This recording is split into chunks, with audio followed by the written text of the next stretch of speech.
بص بقى يا عم اشرف، انت هتقعد تقول لي خد بالاسباب واسعى والحياه نصيب والكلام اللي سمعته كتير ده. فلا، هي الحياه فعلا مش جايه معايا سكه، والدنيا قفلت ابوابها ومش عارف انا ماليش حظ في اي حاجه ليه. جمله سمعتها من شخص ما واحنا قاعدين بندردش مع بعض وبنشوف هو كل واحد حياته يعني عمل ايه فيها.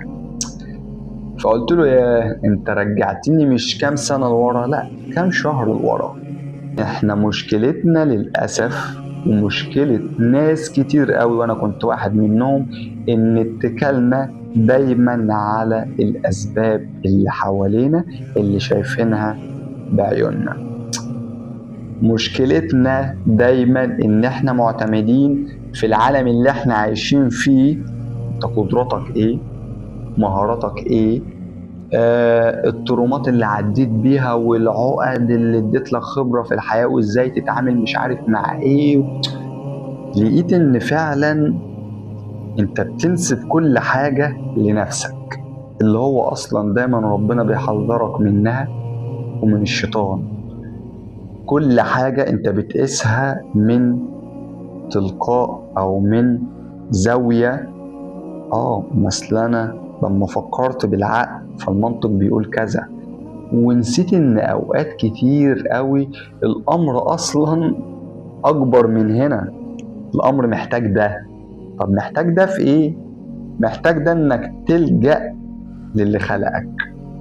محتاج في مواقف كتير، ومش هقولك في مواقف كتير، في كل حياتك، في شربة الماء اللي انت بتشربها، ان انت تعرف ان ليس لك من الامر شيء. انت لا حول ليك ولا قوة، والله كلها بحوله وقدرته. هو بيأذن، هو بيأمر. فبلاش تتغر في نفسك، بلاش تاخد قرارات ولما تلاقي النتيجة ضد المنطق وضد اللي انت كنت مخطط له تقعد تقول لا انا خدت بكل الاسباب. ما طبيعي ان انت اوقات كتير هتاخد بالاسباب، ده اللي انت مطالب بيه السعي.